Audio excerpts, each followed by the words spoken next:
തട്ടാവിള കുടുംബത്തിലെ മഹേഷ് പണിക്കർ ഇപ്പോൾ പ്രതികരിക്കുന്നുണ്ട്. ആ പ്രതികരണം കേൾക്കാം. വിശ്വാസ തട്ടിപ്പാണിത്. വലിയ കൊള്ളയാണ്. ഇതിനകത്ത് ഇടപെട്ടിരിക്കുന്നത് നമ്മളൊക്കെ ചിന്തിക്കുന്ന പോലും അപ്പുറത്തെ എമൗണ്ടുകളായിരിക്കും. കാര്യം അത്രയ്ക്ക് ഇതിലാണ് ഇത് വിൽപ്പന നടന്നിട്ടുണ്ടായിരിക്കുക.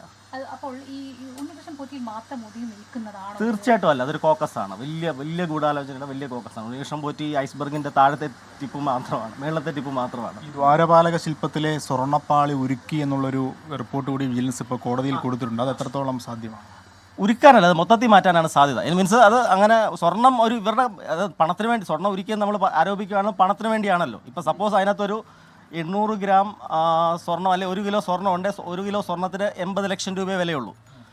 അദ്ദേഹത്തിന് പണമാണ് അദ്ദേഹത്തിൻ്റെ ഉദ്ദേശമാണെങ്കിൽ ഇതിനൊരു 100 കോടിയോ 50 കോടിയോ വിലയുണ്ട്. ഇത് സ്വർണം ഈ ചെമ്പുപാളി തന്നെ ഉണ്ടെങ്കിൽ ആ ചെമ്പുപാളി അതേപോലെ കൊടുത്താൽ അതിന് 100 കോടിയോ 50 കോടിയോ കൊടുക്കാനുള്ള ആൾക്കാർ ഈ വിശ്വാസവുമായിട്ട് ബന്ധപ്പെട്ടുണ്ട്. പ്രത്യേകിച്ച് സിനിമാ മേഖലയിലുള്ളവർ, സിനിമയുടെ വലിയ പ്രൊഡക്ഷൻ ഹൗസുകൾ, അങ്ങനത്തെയൊക്കെ കാര്യങ്ങൾക്ക് അവർക്ക് ഇത്തരം സിനിമകളൊക്കെ ചെയ്യുമ്പോഴത്തേക്ക് അവർക്ക് ഈ ഒരു പവറിനെ ആവശ്യമാണ്. അത് അവരുടെ വിശ്വാസവുമാണ്.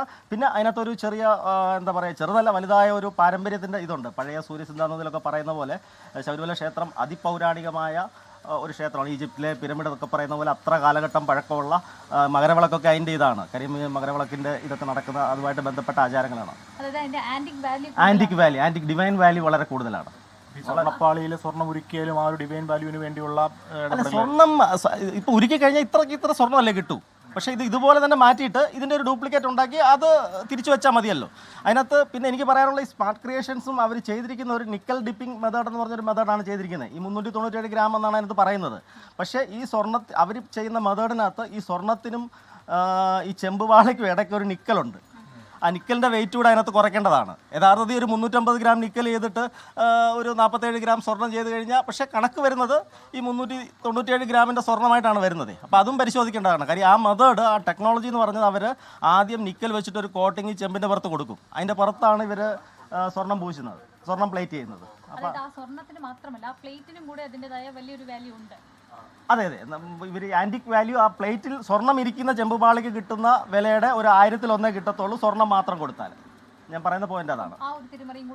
അല്ല, അതുണ്ട്. അതായിക്കോട്ടെ. അതെ, അന്വേഷണപരിധി പറയണം. അത് ഇതുപോലെ തന്നെ ഒരാൾക്ക് കൊടുത്തിരിക്കാൻ ഉരുക്കാൻ മെനക്കെടുന്ന എന്തിനാ അവർ ഈ സാധനം ഉരുക്കാൻ മെനക്കെടണ്ട. അതിൻ്റെ ഒരു അച്ചെടുക്കുക, ആ സാധനത്തിനകത്ത് സ്വർണ്ണം പൂശി തിരിച്ചു കൊണ്ടുവെക്കുക, എന്നിട്ട് ഇത് അതുപോലെ ആർക്കാണോ ആവശ്യക്കാർ അവർക്ക് കൊടുക്കുക. ആ രീതിയിലുള്ളൊരു തട്ടിപ്പായിരിക്കും നടന്നിരിക്കുന്നത്. വിശ്വാസ തട്ടിപ്പ്, അയ്യപ്പൻ്റെ ആ ഒരു വിശ്വാസ തട്ടിപ്പാണ് നടന്നിരിക്കുന്നത്.